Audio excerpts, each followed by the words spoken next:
सबको जय मसीह की। एक वचन से मैं आपको आशीष देना चाहती हूँ जो रोमियो और उसका 7वां अध्याय और उसका 21 पद इस प्रकार से कहता है कि इस प्रकार मैं यह व्यवस्था पाता हूँ कि जब भलाई करने की इच्छा करता हूँ तो बुराई मेरे पास आती है। परमेश्वर का सेवक इस प्रकार से परमेश्वर से अपने दिल की बात को कह रहा है कि मैंने व्यवस्था को पाया है, मैं व्यवस्था को जानता हूँ और इसको पाकर मेरे दिल में एक भलाई करने की इच्छा उत्पन्न हुई है और मैं भलाई करना चाहता हूँ। लेकिन जैसे ही मैं भलाई करने के लिए आगे जाता हूँ, बढ़ता हूँ, तो बुराई मेरे पास आ जाती है। मैं आपसे कहना चाहती हूँ इस वचन के माध्यम से कि जब भी हम परमेश्वर में होते हैं तो परमेश्वर का पवित्र आत्मा हमको गाइड करता है कि हम अच्छे और भले भले काम करें। लेकिन कैसे न कैसे करके दुष्ट हमारी आत्मिक उन्नति को रोकना चाहता है, हमें गिराना चाहता है और इसलिए वो किसी न किसी बुराई के रूप में हमारे पास आता है।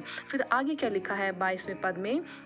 क्योंकि मैं भीतरी मनुष्य तत्व से तो परमेश्वर की व्यवस्था से बहुत प्रसन्न रहता हूँ। भीतरी मनुष्य तत्व यानी कि जो हमारी आत्मा है, जो हमारा मन है, जो हमारा सोचना है, जो हमारा ख्याल है, मैं उससे बहुत प्रसन्न हूँ क्योंकि हमारे अंदर परमेश्वर की बातें चलती रहती हैं, हमारे अंदर परमेश्वर की भय भक्ति चलती रहती है और मैं परमेश्वर की व्यवस्था को पाकर बहुत ही प्रसन्न हूँ। आगे लिखा है 23वें पद में कि परंतु मुझे अपने अंगों से दूसरे प्रकार की व्यवस्था दिखाई पड़ती है जो मेरी बुद्धि की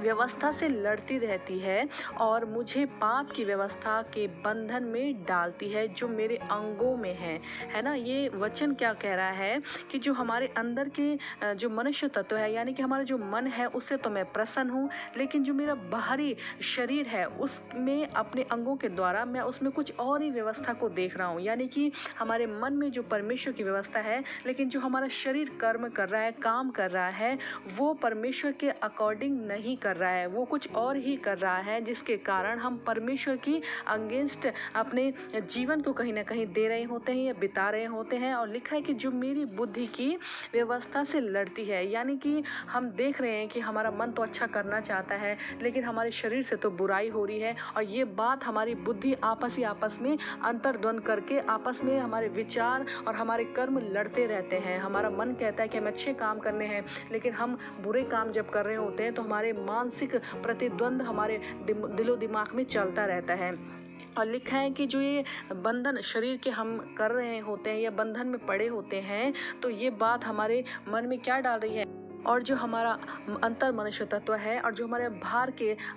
बॉडी के जो हमारे कर्म हैं वो आपस में लड़ रहे होते हैं। और ये जो बात है ये हमारे जीवन में एक बंधन को लेकर आ रही है और ये हमारे अंगों के द्वारा प्रकट हो रहा है। हमारा मन तो चाह रहा है कि हम भलाई करें, लेकिन जब बुराई हमारे पास आती है तो हमारे देह से बुरे काम प्रकट होते हैं और इससे क्या होता है कि हम पाप के भागीदार बन जाते हैं। चाहे हम विश्वासी क्यों ना हो, चाहे हम वचन को पढ़ने वाले क्यों ना हो, लेकिन यदि हमारा शरीर बुराई के कामों में मन लगाता है तो हम पाप के भागीदार बन जाते हैं। हमारे शरीर के अंगों के कारण, हमारे सोचने, बोलने, बैठने, व्यवहार के कारण जो हम बुराई को प्रकट करते हैं उसके कारण हम कहीं ना कहीं पाप के भागीदार बन जा रहे हैं। क्योंकि अगर हमारे मन में वचन भी है तो भी यदि हम अपने देह से बुराई को प्रकट कर रहे हैं, पाप को प्रकट कर रहे हैं, तो हमारे अंगों के कारण हम पापी ठहर सकते हैं। फिर आगे लिखा है कि मैं कैसा अभागा मनुष्य हूँ, मुझे इस मृत्यु की देह से कौन छुड़ाएगा,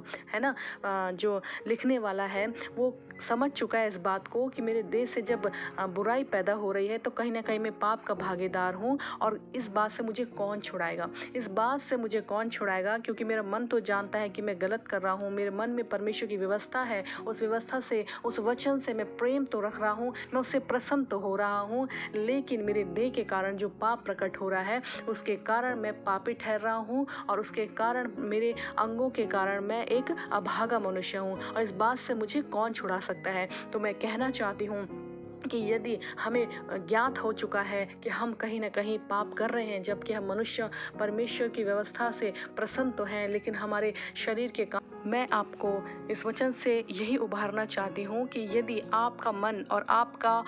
बाहरी व्यवहार, आपका शरीर अगर परमेश्वर के वचन के अलग अलग दिशा में काम कर रहे हैं, हमारे शरीर, हमारे व्यवहार अलग काम कर रहा है और हमारा मन अलग काम कर रहा है, तो आप लोगों के पास मौका है मन फिराव का। परमेश्वर से प्रार्थना कीजिए, पश्चाताप कीजिए और अपने शरीर पे खुद का और परमेश्वर का और पवित्र आत्मा का कब्जा होने दें। ऐसा ना हो कि आपका शरीर आपको लेकर जाए, ऐसा ना हो कि आपके शरीर के अनुसार आप शरीर के सेवक बन जाएं, शरीर के दास बन जाएं। और परमेश्वर की व्यवस्था हमें आज्ञाकारिता सिखाती है। परमेश्वर की व्यवस्था हमारे लिए जीवन और बहुतायत का जीवन लेकर आती है। तो इस वचन से मैं आपको यही आशीष देना चाहती हूँ कि परमेश्वर के वचन को सुनने वाले नहीं वरन उस पर चलने वाले भी हमें बनना है। इससे हम उद्धार के मुकुट को ग्रहण करने वाले हो सकेंगे जो परमेश्वर ने आपके लिए और हमारे लिए रखा है। तो अपने शरीर में और अपने देह में, अपने मन में, अपने मस्तिष्क में, अपने विचारों में सिर्फ और सिर्फ परमेश्वर और पवित्र आत्मा के प्रभुता को, उसके कब्जे को मांगे।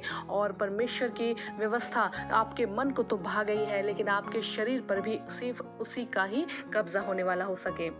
परमेश्वर की अधीनता में, उसके डर भय में अपने जीवन को व्यतीत करें और अपने हर एक अंगों को परमेश्वर के लहू में ढांप के परमेश्वर की अधीनता में जीना अपने आप को सिखाएं, ताकि आप परमेश्वर के अनुग्रह के कारण, उसकी दया के कारण, उसके स्वर्गीय सिंहासन में उसके सम्मुख निर्दोष और पाक खड़े हो सकें। और आपके देह के कारण जो आप कहीं ना कहीं परमेश्वर से अंगेस्ट हैं, उस सब को परमेश्वर के नाम से आप गलतियों को दूर करें और अपने जीवन को नया करें। आज इसी वक्त ही आप पश्चाताप करें, अंगीकार करें, अपने जीवन को अच्छी बातों की ओर लेकर जाएं, अपने व्यवहार से भी अच्छे बातों को, भले भले कामों को आप प्रकट करें, ताकि जो स्वर्गीय परमेश्वर है आपको निहार रहा है वो आपसे प्रसन्न हो सके और आपके लिए उद्धार का द्वार सीधा खोल सके। इस वचन से आपको आशीष मिले। God bless you. Thank you so much.